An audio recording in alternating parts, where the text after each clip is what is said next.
and Happy New Year. We are in 2026, and I just wanted to share something with you. I just finished teaching my full day of teaching kindergarten through second grade music with my friend Kathy. And today was our first day back in the classroom. So we thought we'll ease in, we'll have some fun games for the kids, we'll review like our rules and procedures. And we had this plan, right? And the rules, I named them rules because on my slide deck rules fit, but I love the word expectations. So what it is that I expect in my classroom. I'm going through our expectations.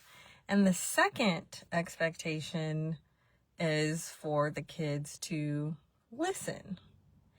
And when I wrote the expectations last fall, I wrote down eyes are watching, ears are listening, and voices are off, right? It's great. 3 things short. They should be able to remember that. Well, today we kind of went off on a tangent, and I thought I need to share this because this also applies to adults too. Really, we think about listening and we think about listening with our ears, and that's all we think about.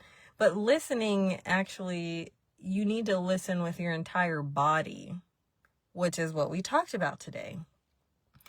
When you're working with kids and they're playing instruments and doing all these things, instruments can be dangerous if you do not have rules and procedures and proper instructions.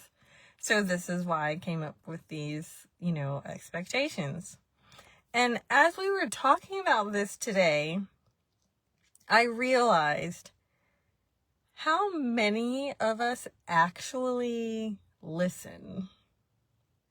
We think about listening with our ears, but we don't think about the rest of our body. If you are listening to someone with your eyes, you're looking at them, you're listening to what they're saying, you're hearing it, and you're not talking, correct?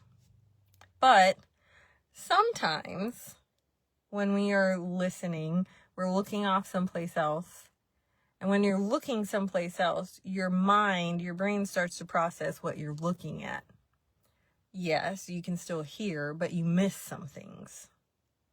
When you're talking, I asked the kids this. I said, when you're talking, can you actually hear? Can you listen to someone when you're talking? And they were like, no. And of course, there's always the one who's like, yes. And I said, let's break this down. Your brain, the way that God created you, is so amazing that you have thoughts, right, in your brain. Those thoughts, you process them, and then they come out. Hopefully you filter. Not all thoughts need to be said. But you filter your thoughts, and they come out as language, your speech, your speaking, right? And I said, if your brain is doing all that processing, plus you think about the sound that you are making, you're also creating sound in your body. You're vibrating this sound. It's difficult to hear.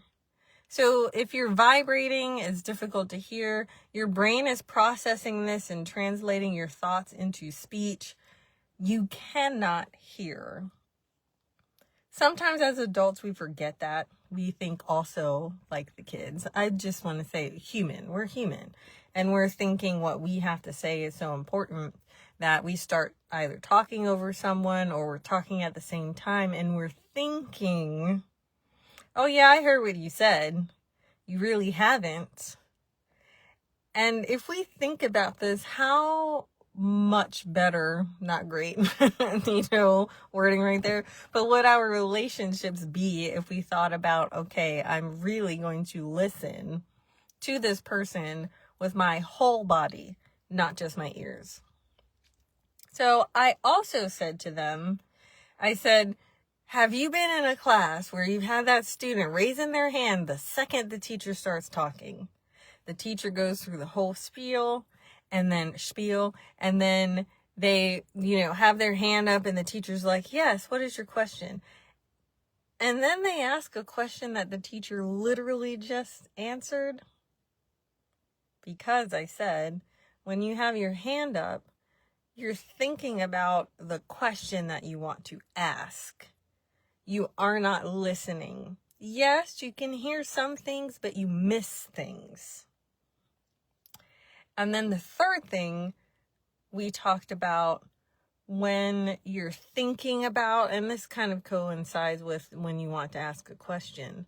Sometimes when we as adults are having conversations with people, we are thinking about what we want to say, the question or the comment that we want to say. When you do that, you're not listening as well, because your brain is thinking about what you want to say. You cannot process fully what the other person is relaying to you in that moment. And this actually happened to me while I was talking to the students about this. I, said, well, when you come into the classroom, come be open, have energy, try new things, try things that are hard. And I said, how many of you have to do things that you don't like? And they're like, me. And I said, sometimes we have to do things that we don't like, but when we do it over and over again a couple of times, then we start to like it. So I said, that's why we want you to try. And this one little boy, this was my third expectation. This one little boy raises his hand, and I was like, oh, yes. And he said, yeah, I had to sign up for this. And because my brain was already thinking about the fourth expectation, I missed what he had signed up for.